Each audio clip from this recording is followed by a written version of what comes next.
The views expressed in this program do not necessarily reflect those of this station. Welcome to Insights into Northeast Michigan, a WBKB News public affairs program. Insights deals with the issues affecting those in the community, as well as Northeast Michigan and the state.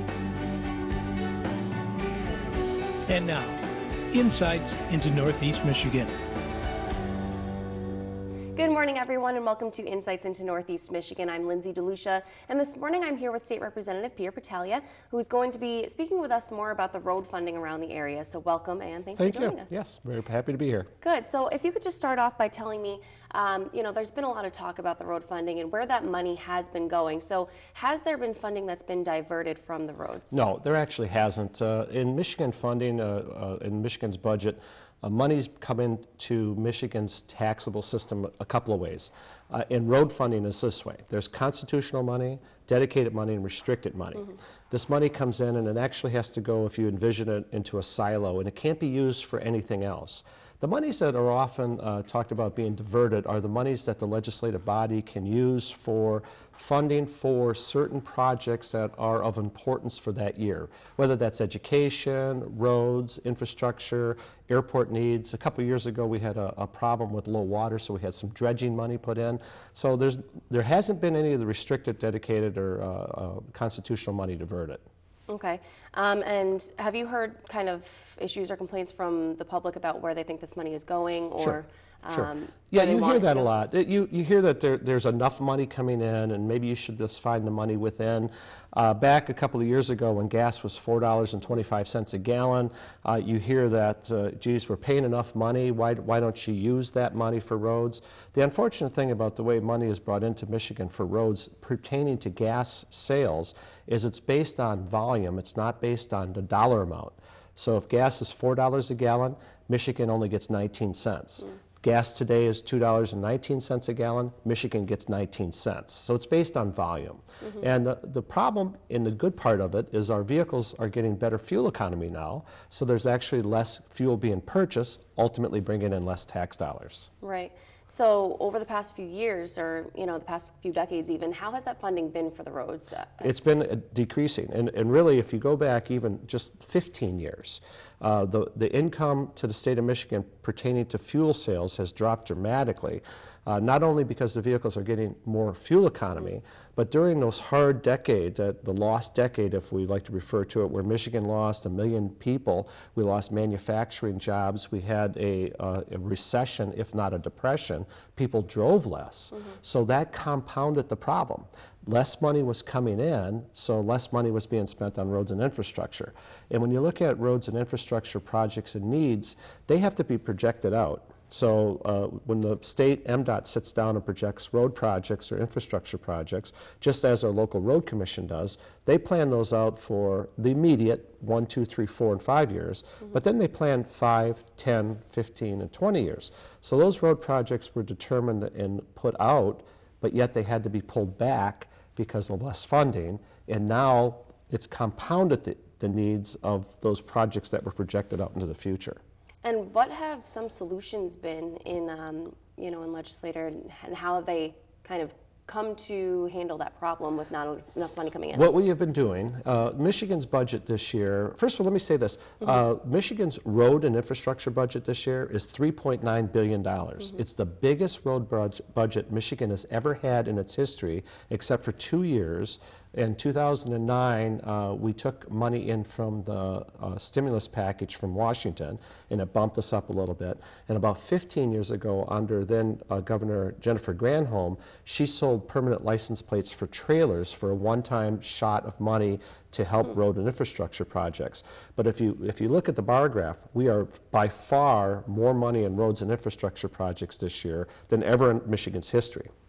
And the reason that is we've been taking the money that we actually have flexibility with through the budget, it's called general fund, general purpose budget, and diverting that to roads. The last couple of years, it's been close to $600 million. This year, it'll be $600 million. So that's where a lot of the extra money is coming from. But the money, when you break down the pie chart, it's pretty interesting. There's about $1 billion comes in from gas tax. There's money that comes in from diesel tax. There's money that comes in from vehicle registration and license plates. There's also a hidden tax on automotive parts. If you buy spark plugs or brakes, there's a hidden tax there. And then, of course, we get about $1.2 billion back from the federal government. Adding that all up, it's $3.9 billion. Mm-hmm. And in the past, have you guys had any specific projects in the road funding that you've been working towards, and it hasn't really kind of come to fruition? Well, no, actually it has. If you drive as much as I do, and a lot of other people, there are some tremendous projects going on in Michigan right now. And one that comes to mind that I've been keeping an eye on is US 23 and 96 downstate. There's a big cloverleaf, it's called, going in, and that's a multi-billion-dollar project. And so that money has come in to do that. We are actually doing a very good job this year of putting money into roads and infrastructure projects. The problem is, the way I see it, is that $600 million that seems to bring it up to a reasonable figure isn't constitutional, dedicated, or restricted. So it's at the whim of the legislature every year to fund that. And that actually brings it up to where it's a fair level. But if you have a different legislative body that changes its priorities and diverts that money somewhere else, then it's a challenge back to MDOT and our local road people, and they cannot plan out for those years that are important. So in order to plan those projects out, we really have to get that money restricted. And where has that money gone over the past few years? Just for example, if the legislator sees fit for somewhere else? Well, yeah, in 2011, we diverted a lot of it to education. 2012, we diverted a lot of it to community colleges. And the reason was then is we had a lot of people that were laid off and retraining, so we felt the need to put it there. A couple years ago, we put more money into dredging harbors. We had for not only for our recreational harbors, but our industrial harbors like Lafarge, so that they could get their product in and out. So we spent a lot of money, about $1 billion, dredging harbors. So there are constantly changes to the needs and importance of spending money in Michigan, just like there is any other government thing. Even years back, 5 years ago, we had what was known as the Duck Lake fire in the UP, where we had to put a lot of resources up there to fight the fire and then certainly help rebuild the losses because of the fire. So there's always things that pop up and you have to pay attention to. Of course, it makes no sense to put a ton of money into the roads when there's so many other things That's correct. in need Right. as well. Well, government is in charge of taking care of the citizens' needs pertaining to certain things, and obviously you have to be flexible when things pop up that are unpredicted. Of course. And how do you think that that has impacted, or what have you seen the impacts of right here in Alpena or in the local area? Well, Alpena, back to the dredging, Alpena Harbor was dredged a couple years ago, and that was a very expensive project. Presqu'Île Harbor, just north of us, was also another one of those dredging projects. We've diverted some money to our local airport over the years. Down in Wordsmith, we've directed some money down there. There's lots of projects that are kind of hidden out there where these monies go to. We have a couple of facade grants here in Alpena that are going to be developed, and monies are going to be spent. We're tearing down the old power plant office, Alpena Power Office. Those are monies that come in from different avenues, different silos, but there's lots of money being spent in the 106th district. I'm very happy what we've been getting. A couple years ago, we had the MEDC grant up in Rogers City to put the big crane in, so Tom Moran Iron Works can use it. The city of Rogers City benefits by it. So you start looking at all these little projects at only a couple $100,000, it adds up pretty quick. It sure does. And you know, we're going to talk about those current projects very soon when we come back, but we do have to take a break, so stay tuned for more. Welcome back to Insights into Northeast Michigan, everyone. I'm here with State Representative Peter Battaglia, and we're talking about road funding, as we had said earlier, and we talked a little bit about the history and where that money was coming from. So now that we know where the funding comes from, tell me a little bit about potential changes that are here in the present. Right now, Michigan, per volume, has 19 cents gas tax. On diesel, it's 15 cents per gas tax. Per gallon. The other monies that the average driver pays is license plates and registration fees. So every year you buy your license plates, you re-register your vehicle, that's a charge. The average Michigan driver drives 15,000 miles a year. Now, some people will be listening and say, well, I drive a lot more than that, and some will say, well, I drive a lot less than that. But on the average, it's about 15,000 miles a year. The average vehicle gets 22 miles to the gallon. These are numbers that we use to figure things out down in Lansing. So at 15,000 miles a year, at 22 miles per gallon, that works out to be about $128 of tax the average driver pays at the pump. So that's what the average driver pays at the pump. So $129, if you divide that by 12 months, Right. that's just a little over $10 a month for the average person to pay gas tax. Break that down per week, it's about $2.60 per week. Now, again, some drive more, some drive less, but that's a lot less than an average cell phone bill. And we want to get up in the morning, we want to start our car, and we want to drive on a safe road, going over safe bridges, and know that we can travel from Michigan to any other part of this country safely. So it's a very inexpensive tax. And that money goes directly to roads, it doesn't go anywhere else. Now, we are talking about raising, one proposal is to raise gas tax 5 cents, which brings in a great amount of money into our tax system. That works out to be an additional 64 cents a year using that, 64 cents a week using that scenario. And as we talked in the first segment, that monies that we're putting in, that $600 million that isn't constitutional, dedicated, or siloed money, now it becomes siloed money. So we're not going to be putting more money in the roads, but we're going to be dedicating it. So those are important things to do. The other changes that are coming about is what's called diesel parity. Right now, diesel fuel is purchased at 15 cents per gallon. Gas is taxed at 19 cents per gallon. So we're going to equal that. And that's just a fairness issue. The trucking industry back in 1997 negotiated it less, but today we have a lot of vehicles that are driving on consuming diesel. So if a vehicle pulls up buying diesel, why should they pay less per road funding than somebody buying gas? So that's just a fairness issue. The other changes are, it gets a little complicated on fuels like propane and natural gas, which actually do not pay any road tax at this time, but we're going to use a formula that will tax them also. Electric vehicles right now, they pay a registration fee, but they don't pay anything to drive daily on the road. Right. So we're going to raise their registration fee $100. That's one of the proposals. The hybrids, which are your Toyota Priuses and your Honda hybrids that run half the time on electric, half the time on gas, we have a formula to raise their registration fee to help pay for roads, and some other little changes. All of those changes that I just mentioned raises about $600 million, and that's the amount of money that we're taking out of the general fund, general purpose budget right now and putting towards roads, but now it's constitutional and dedicated monies, so they can plan off of that. Right. And how do you think that this will impact drivers daily? I mean, it really won't. You know, for some reason, fuel tax is very emotional. You know, I'm the same way. You know, I get up in the morning, I drive a truck that doesn't get good gas mileage, and I drive a lot, so I'm always watching gas prices.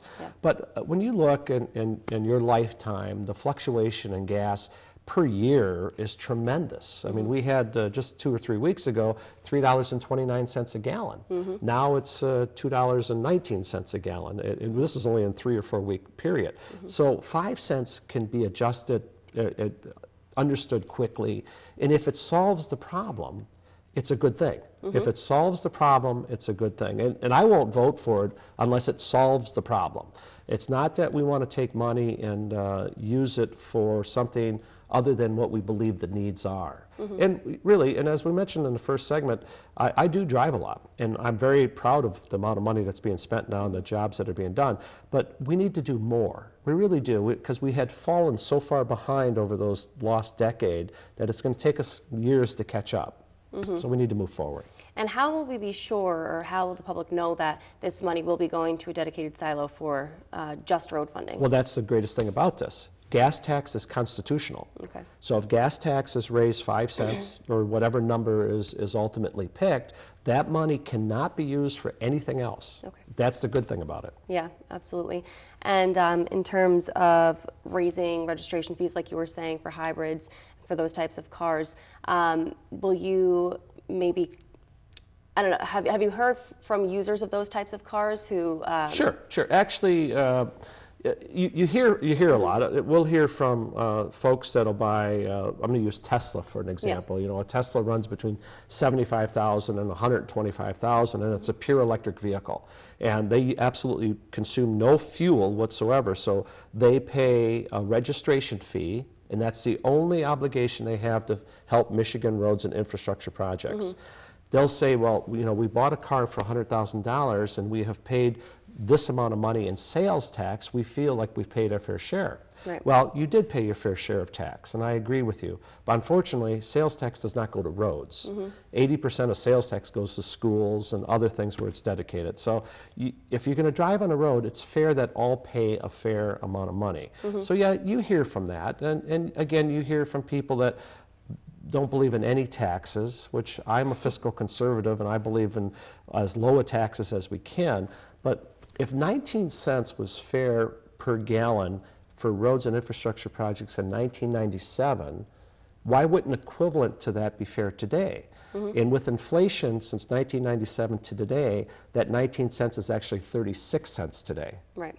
So we're talking about taking it from 19 cents to 24 cents, which is still a lot less than inflation. Right. When was the last time that the gas tax? 1997. That was when it was last increased. And what was it before that? It was 15 cents and it went to 19 cents. Okay, so it only makes sense to, you know, bring it up a little bit to Right. help in this day and age. Absolutely right. When you work it all out, it's fine. And here's another thing to take into consideration is, although we're talking about raising fees and taxes, which doesn't fit my fiscal conservative soul well, I also have a bill in the House to lower income tax from 4.25 to 3.9%, which actually will, between a tax increase for gas and a lowering of income tax, would actually be less tax per household Right. than it would be not. And again, the idea is to silo the money. Exactly. Just deciding where it's all needed. That's especially. exactly right. Right. All right, great. Well, when we come back, we're going to be talking about the present and the future and how that money is kind of decided to go where it goes. So stay tuned.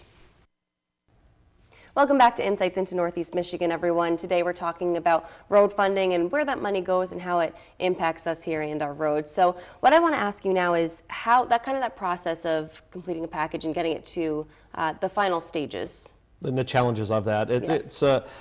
Since I've been in the legislature, which is going on 5 years now, there is a tremendous challenge. There's 110 of us, there's 38 senators, and there's a governor. And of course, we all have different ideas. We have different districts we represent, so people have different thoughts.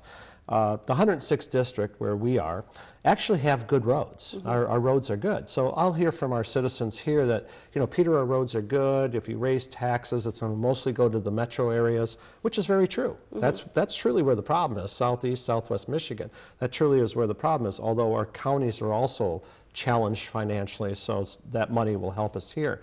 But the real challenge in the House is we have a group of young legislators that come in with their ideals of never raising taxes and ultimately trying to lower taxes. And these are great ideals. They really are. I appreciate them. I applaud them.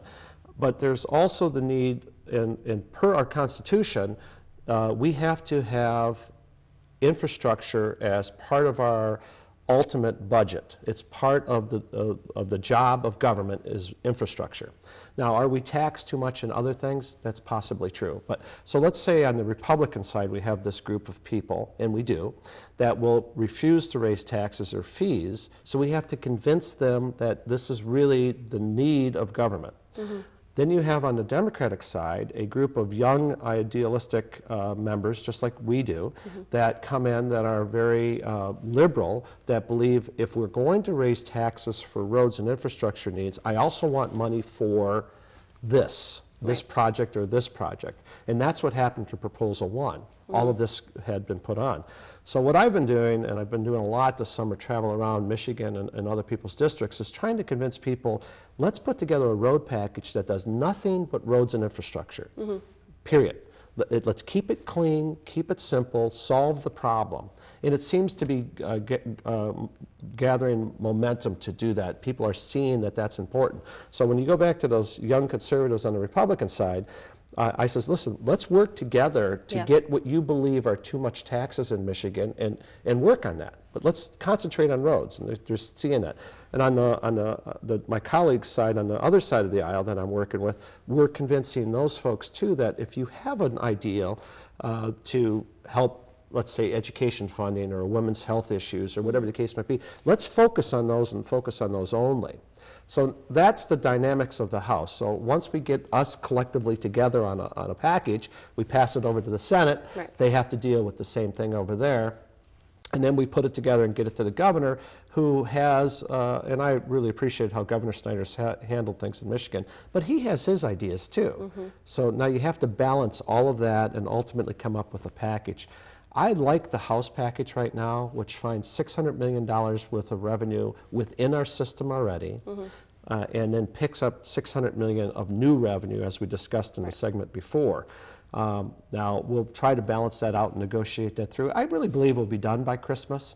The nice thing here is, no matter what happens, nothing changes until next year. So we really do have time to work here. So it's going in the right direction. Yeah, in terms of time, give me kind of a given timeline of any specific proposal or package. How long does that usually take? Well, once you debate things out, it could take literally months, but the state budget actually just went into play October 1st. Okay. That's when our that's the fiscal budget starts October 1st. So no matter what we do, there won't probably be more money for roads and infrastructure needs until deep until next year. But the thing that could happen, and the good that will happen, is if and when we pass the package, and I believe when is more the answer, these folks, the MDOTs and the CRAMs, our local road commissions, can start planning those jobs because they'll know the money's coming in. Right, and in terms of that time when, you know, the public is waiting or you guys are figuring this out, what's going on the roads? Is there any physical thing that can be seen that's being done? Oh, absolutely. Drive anywhere and you'll see road projects. Drive from here to Traverse City and you're going to see orange cones all over the place. And you know, it's really kind of funny. People will say we need more money for roads, and Peter, you know, you got to figure out how to do roads. And I get more calls in my office, although it's settling down now. Can't you do those road projects in the fall and not in the summertime because all the orange cones everywhere? So we do have a lot of projects going on, and I like I said, I'm very impressed with the amount of money that's being spent right now and the way it's being spent too. It's being spent a lot more wisely. It's more scrutinized, so there's a lot less waste. You know, when you do a big project, there's always waste, but we've tightened that up. So I think it's going in. But, you know, there are more projects. We have a bridge right out in front of your station here that really needs to be have a facelift. So we need to plan those projects out. Of course. And in terms of that, what can the public see in maybe the next few years? Or what are some big things that the legislature is trying to put into action? Road-wise, I think you're going to see an awful lot. We have a cement manufacturer here right in Alpena, plus the 106th district has a lot of aggregate mines, Calcite, Lafarge here in Alpena, Stoneport to the north, National Gyp to the south in the Tawas areas. We produced the biggest amount of cement in the state. So these entities will start seeing more need for their projects, hopefully have to hire more people. So we're going to see a lot of that. You're going to see an improvement of our rail system coming in Alpena. This is already in play. We already have money dedicated to improve the rail system coming in Alpena so we can get the aggregate out, start planning these projects. So there's a lot of that's being seen behind the scenes that people aren't seeing yet, because we know there's going to be a change. We know there's going to be a change. And especially here in Alpena with the Discover Route 23 Heritage Route Tour, I mean, there's so much going on to rebuild the area and kind of make those roads more of what the public wishes to see. It really is. If you drive from Alpena to Standish, the road projects that we've done in the last couple of years, it's a nice road. It really is a very nice road. But now if you go a little bit to, depending on where you are, so just a little bit off of US 23 to where the rail system is, we're putting money in that rail system that ultimately comes into Alpena because it is aged. And we need to increase that. And that's part of roads and infrastructure projects. So there's a lot of rail work going on right now. and the average person doesn't see that. But that's a benefit to us here in Alpena and the Northeast and the 106th District. If we can get more product in and out by rail, it's really a good thing for our local businesses. Exactly. A lot of people don't even think about rail when they're They thinking don't. about infrastructure and roads. They think about where they're driving and what roads they're Absolutely using. right. And ultimately, if we can increase the rail traffic and increase rail, wouldn't it be nice to have a passenger rail system Of coming to course. Alpena again? Of course. So those are things we're looking to in the future. Yeah, absolutely. All right. Well, thank you so much, Peter. We really appreciate you being here and giving us all this information. Sure. Happy to be here. Thanks. All right. And you can tune in next week to Insights into Northeast Michigan to learn more about what's going on in our community. Thanks so much for watching. Insights into Northeast Michigan is produced by WBKB News. If you have any comments, suggestions, or topics you would like to see on a future show, please email WBKB News. This has been a production of Thunder Bay Broadcasting Corporation. All rights reserved. The furniture and set design for this episode of Insights is provided by Young Appliance Art Van Furniture on US 23 South, Alpena.